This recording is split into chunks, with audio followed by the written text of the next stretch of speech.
Segorbe, un tesoro escondido en el corazón de la Comunidad Valenciana. Esta encantadora ciudad, con sus profundas raíces históricas y su rica tradición cultural, nos invita a explorar sus calles y descubrir sus secretos más íntimos. Segorbe, con una historia que se remonta a tiempos romanos, es un lugar donde cada rincón nos habla de su pasado glorioso. Al adentrarnos en su casco antiguo, somos recibidos por la imponente Catedral Basílica de Segorbe, un majestuoso ejemplo de arquitectura gótica y barroca. Su campanario, visible desde cualquier punto de la ciudad, es un símbolo de fe y perseverancia que ha resistido el paso del tiempo. La ciudad está rodeada por las antiguas murallas medievales que nos transportan a una época de defensas y conquistas. No podemos olvidar la rica tradición festiva de Segorbe, especialmente su célebre entrada de toros y caballos, declarada fiesta de interés turístico internacional. Durante esta emocionante celebración, las calles se llenan de adrenalina y color, en un espectáculo único que atrae a visitantes de todas partes del mundo. Las fiestas patronales y las celebraciones religiosas también forman parte del vibrante calendario festivo de la ciudad, reflejando la devoción y el espíritu comunitario de sus habitantes.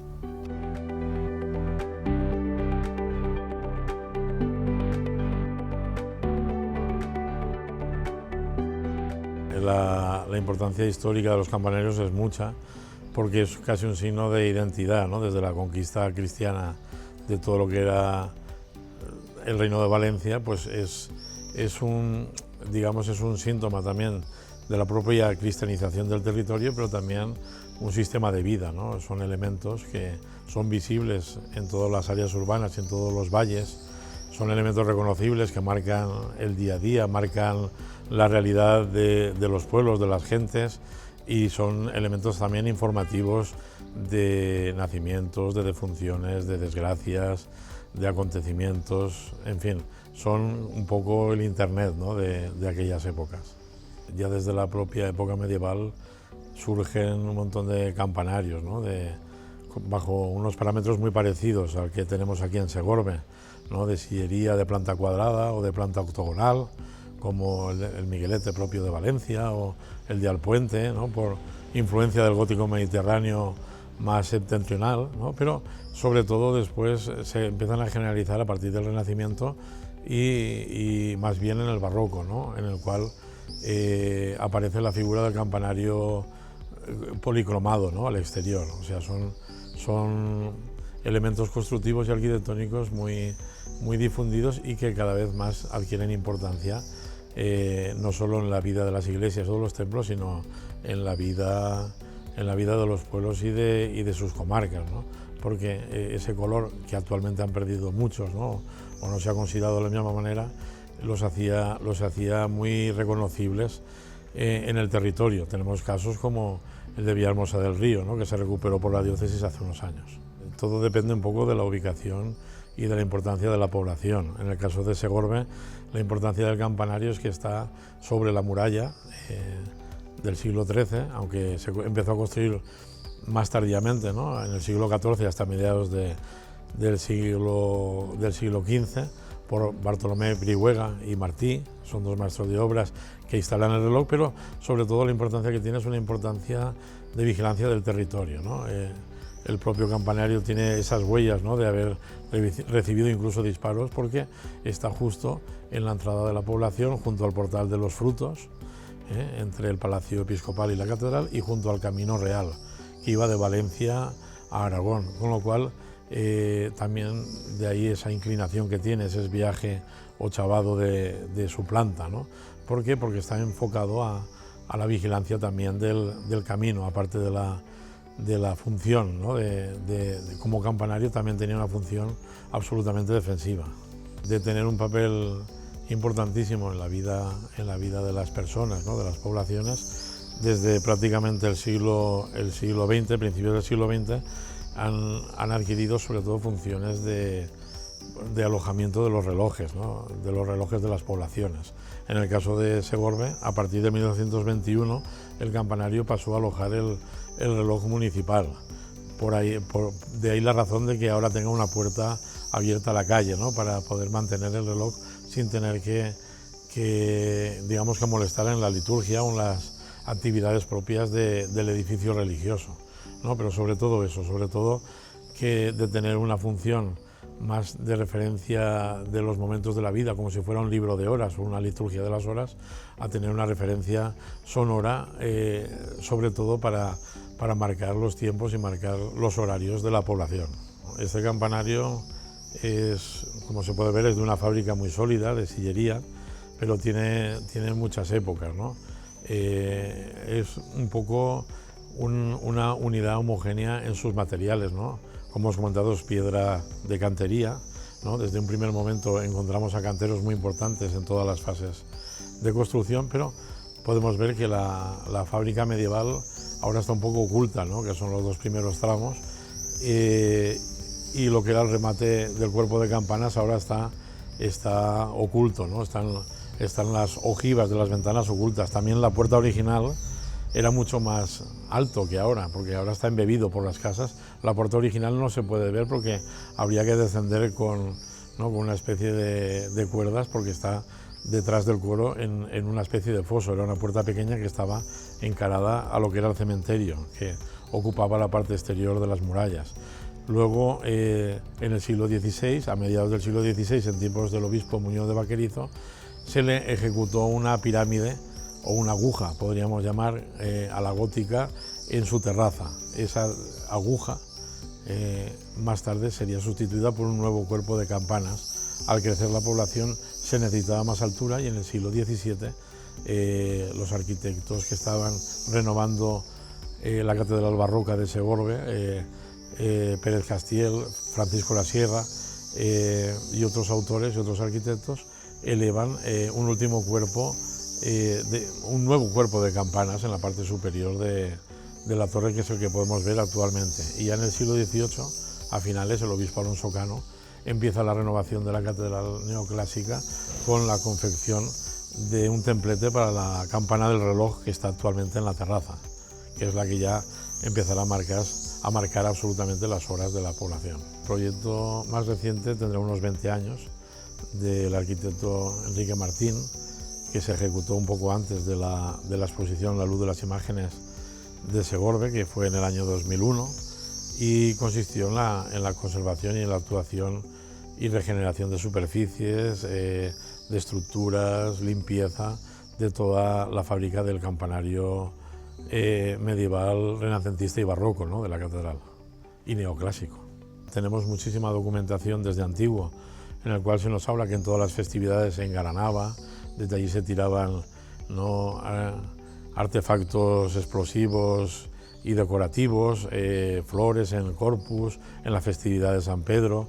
Digamos que era un referente no solo visual y sonoro, sino un referente monumental y solemne de lo que era la propia catedral, ¿no?, que ha regido los vestigios de la ciudad desde la época medieval, sustituyendo a la mezquita islámica anterior, y digamos que es un verdadero referente, una instantánea que es ineludible, ¿no?, al Segorbe actual, ¿no? No hay cartel, no hay anuncio, no hay festividad que no tenga, ¿no?, como imagen la figura, la silueta del campanario, en el cual actualmente, desde hace ya muchos años, incluso se enarbolan las banderas de la ciudad y de la diócesis. Para todas las festividades de la consueta de la catedral hay un toque específico. Hemos de decir que la catedral, por suerte, cuenta con una asociación fantástica de campaneros que, digamos, que ha recuperado todos los toques tradicionales de la ciudad, de la catedral y de la población. Muy interesante, porque son los toques que siempre han regido y que se conservaban por escrito, y ellos han podido plasmarlos en el día a día, sobre todo las festividades de las patronas y sobre todo el Corpus Christi, ¿no?, los famosos bandeos, ¿no?, manuales de la propia solemnidad, ¿no? Las campanas, sobre todo en las poblaciones del antiguo Reino de Valencia, es muy particular y siempre se ha puesto en valor desde hace muchos años, ¿no?, por los gremios de campaneros, de la experiencia de la propia Catedral de Valencia, otras poblaciones de la Comunidad Valenciana, ¿no?, con con sus cuadrillas, ¿no?, de campaneros que han ido recuperando esos toques que son tan ineludibles y tan importantes para la vida, ¿no?, de la vida cristiana, la vida comunidad cristiana, pero ya para la vida en general de la población, marcando todas las etapas importantes de las mismas.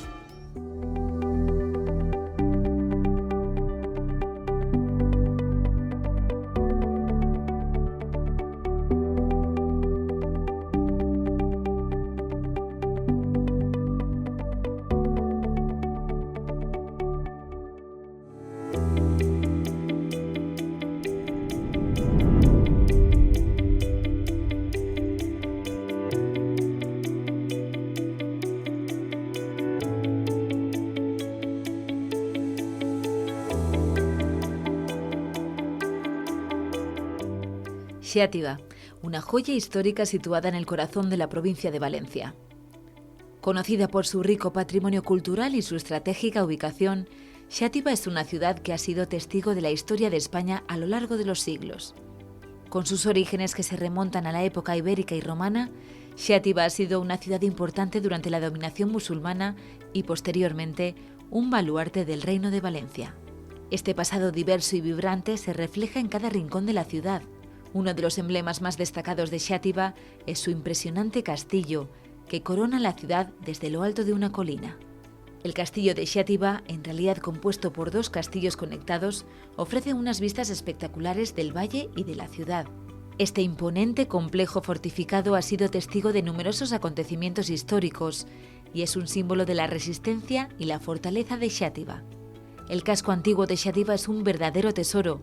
Sus calles estrechas y empedradas están llenas de edificios históricos, iglesias y palacetes que cuentan historias de tiempos pasados.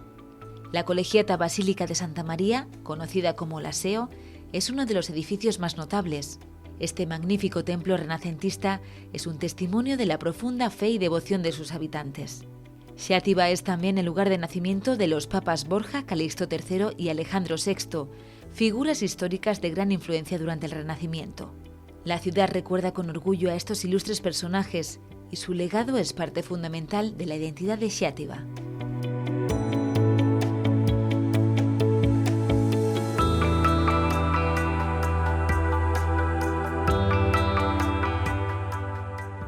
El campanar forma part de la basílica. El campanar sense basílica no tindria ningú sentit. I la basílica té tot el sentit perquè és el desig de la ciutat de recuperar els seus orígens. Els orígens era una diòcesi, la documentació està clara a partir del segle VI, però en la invasió musulmana desapareix. Pense jo, això és una opinió personal, que els cristians que continuaren mossàrabs van mantindre alguna fidelitat perquè tenim la tradició de les santes, Basilissa i Anastàsia, que s'entronca en l'època apostòlica, perquè se diuen que eren deixebles de Sant Pau i van morir màrtirs en Roma, i eren setavenses. Aquesta tradició teniu el que és les vivendes de les santes, que antes estaven l'ermita i desaparegué, però està al carrer, està el manantial de les santes, està la porta de les santes en la basílica, i el campanar forma part de la basílica i és el que crida la gent a la pregària. I especialment té tres moments emblemàtics, que és a les 8 del matí, a les 12 de migdia i a les 8 de l'vespre, que després de tocar les hores dues vegades, el carilló toca l'himne a la Mare de Déu de la Seu. Els escalons, en algun document, jo he vist que se veu que se van perdre pel camí o es van quedar a aquest estadi que estem, que ja vos he dit, encara mos queda un bon tros. N'hi ha 286 escalons. I el campanar va canviant. Jo, quan veig gent de València, el primer que es dic, heu pujat al Micalet? Sí, doncs no té res a veure el campanar de Seu. Per què? Doncs perquè el Micalet és tota una escala de caragol fins que arribes dalt. Així no, així ja vegeu, tal com heu anat pujant, teniu finestres, teniu visions i així teniu unes panoràmiques impressionants. I encara no hem arribat, perquè estem justament en aquest estadi del campanar en la part baixa, encara tinguem un altre i, el carrillo i dalt, o sigui, encara mos queda un trosset. Vos puc comentar que esta, que és la més gran, i una de les més grans de la Comunitat Valenciana, se restaurà no fa massa anys, se va refundir, i és la campana Maria. Està la campana Jesús que tingueu ahir, que també està per refer, i Josep. N'hi ha una campana que és la de les hores, que ara quan pugeu podeu gravar i podeu mirar-ho també, que no se pot posar per un costat perquè és més gran que qualsevol accés possible. O sigui, és una campana que encara que vulguin llevar-la no la van a poder llevar d'ahir, a no ser que el destruïsquen. O sigui, quan estava construint-se se va col·locar i se va acabar de fer. I al voltant d'ella té l'escaleta que arriba al camerino de la Mare de Déu. La Mare de Déu és una imatge de terracota de més de 3 metres que es va modelar i es va fer allí. Que és també una passa, l'únic que passa és que com no tens massa lloc, apenas uno no disfruta bé. A mi me van passar una foto fa un temps d'una foto que van fer en un dron a una certa distància i és una passada. La gent, jo encara no he trobat a ningú des que han baixat que baixi decebut. Baixen cansats. Alguns no arriben a estar del tot, altres arriben a aquest estadi i pensen que ja han arribat, però tot el món baixa impressionat i content. Tinguem un campanar de lujo. Jo diria de pel·lícula.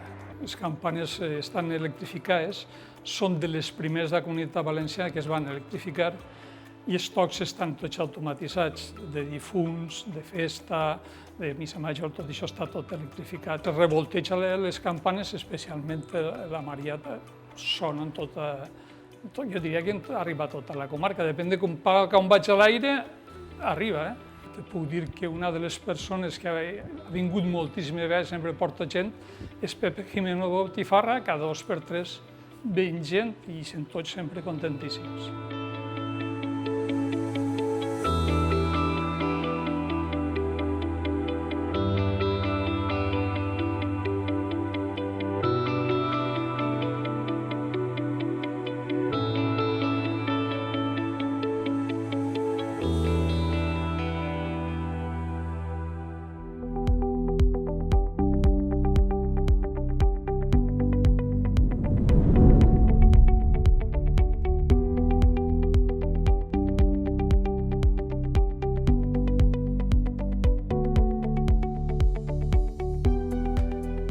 Alicante, una ciudad donde la historia y la cultura se entrelazan en cada rincón.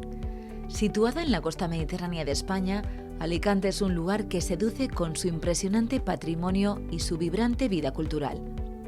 Comenzamos nuestro recorrido en el Castillo de Santa Bárbara, una fortaleza que se erige majestuosa sobre el monte Benacantil. Desde aquí, las vistas panorámicas de la ciudad y el mar Mediterráneo son simplemente espectaculares. Este castillo, con sus siglos de historia, es un testimonio viviente de las múltiples civilizaciones que han dejado su huella en Alicante. Descendiendo hacia el casco antiguo, conocido como el barrio de Santa Cruz, nos encontramos con un laberinto de calles estrechas y coloridas casas. Este barrio, con su encanto auténtico, es un reflejo del pasado y presente de Alicante, donde cada esquina cuenta una historia. La explanada de España, con su emblemático paseo de mosaicos y palmeras, es un lugar perfecto para relajarse y disfrutar de la brisa marina. No muy lejos de aquí, el Museo Arqueológico de Alicante ofrece una fascinante inmersión en la historia antigua de la región, desde la prehistoria hasta la época medieval.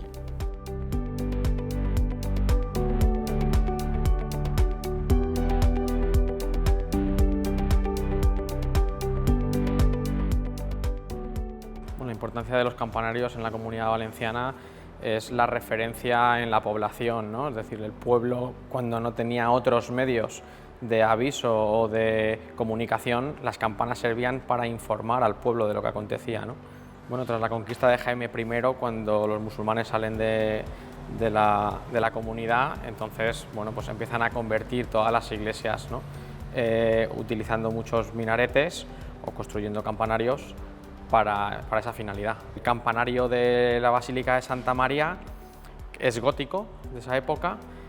Originalmente fue torre defensiva de la ciudad porque estaba en la muralla de la ciudad, y con la edificación de la iglesia, primero en la mezquita que ocupa Jaime I y la dedica a la Virgen, y luego con la reconstrucción del edificio en un templo cristiano se mantiene la torre para convertirla en campanario. Se ha ido perdiendo el uso del campanario, ya no hace tanta falta el campanario como en origen, pero es verdad que bueno, ha variado en el sentido de que se usa menos el campanario para informar a la población de ciertas circunstancias, pero se mantiene todavía el aviso para los fieles o festividades importantes, ¿no? El desafío que presenta la restauración o el mantenimiento de los campanarios, no solo de los campanarios en sí, sino voy a hablar un poco de la conservación en cuanto a los edificios históricos, ¿no?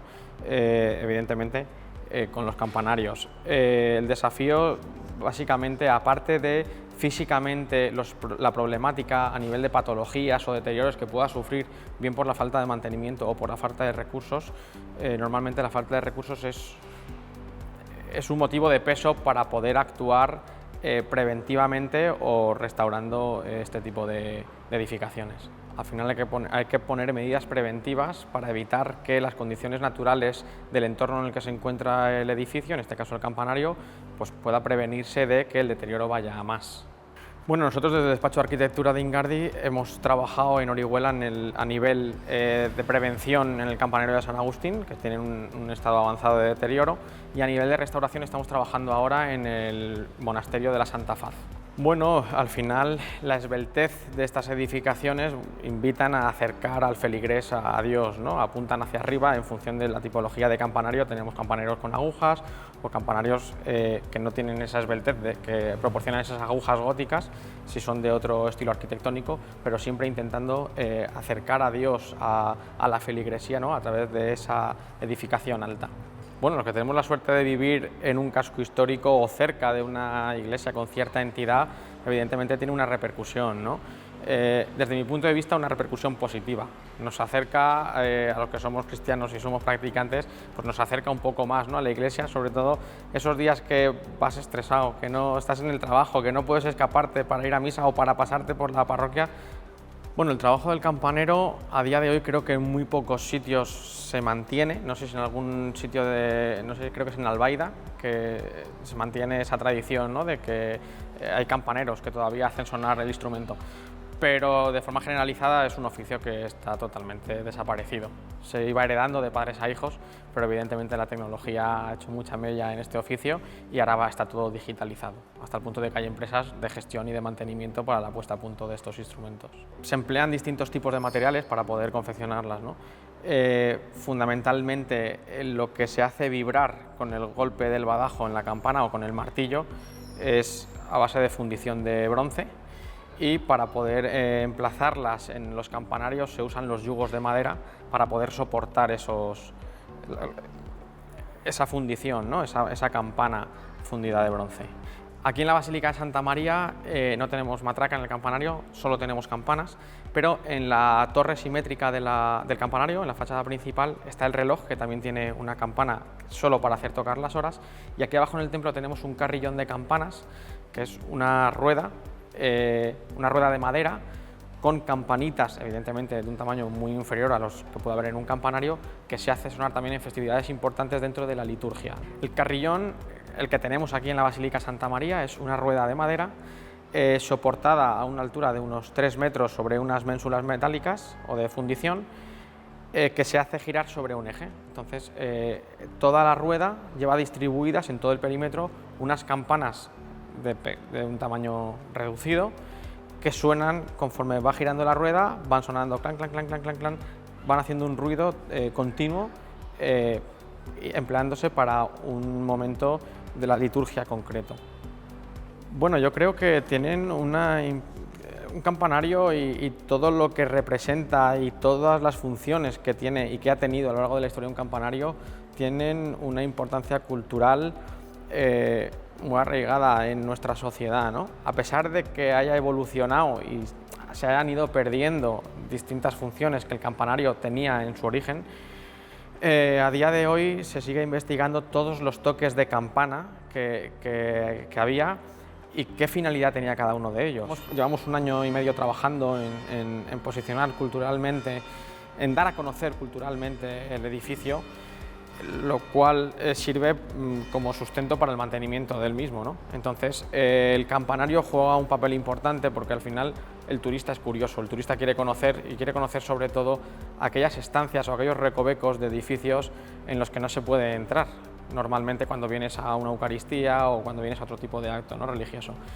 Aquí en la ciudad de Alicante, después de la pandemia, ha habido un aluvión de gente, ¿no? Hemos notado en las estadísticas mucho la afluencia de turistas en la ciudad, y el mostrar estos edificios y abrirlos a las visitas culturales pues es un valor añadido que nos aleja de esos míticos comentarios de que la ciudad de Alicante tiene un turismo de costa y Alicante tiene un turismo cultural y un turismo cultural importante. Bueno, yo creo que se aprovechan las torres, en muchos casos las torres de las mezquitas musulmanas, que ya servían para avisar al pueblo de la oración, incluso para hacer la oración desde el propio minarete. También se reconvierte esa utilidad que tenían los minaretes, ¿no?, originalmente, dándole la Iglesia Católica otro sentido, aparte de avisar a la feligresía de que se va a celebrar el culto. Bueno, pues a nivel civil también, incorporando los edificios religiosos como uso civil para avisar lo que decíamos antes, ¿no?, de invasiones o acontecimientos que pudieran tener cierta importancia para la población. Bueno, evidentemente con la evolución, ¿no?, de la sociedad a lo largo de los siglos, evidentemente en la época medieval la función de un campanario iba mucho más allá de la que hoy en día conocemos. Sobre todo porque a día de hoy tenemos otras tecnologías, ¿no? Ahora usamos el telediario, te levantas y te pones el telediario para ver cualquier noticia que acontezca, y antes era el campanario el que te daba la noticia, y con toda la cantidad de tipología de toques que tenían las campanas, ese lenguaje transmitía a la población lo que acontecía. Estos edificios no tienen sentido si no conseguimos que la gente los conozca, porque al final el que la gente pueda venir a conocer estos edificios históricos y culturales sirve para que al mismo tiempo se puedan mantener y se puedan conservar.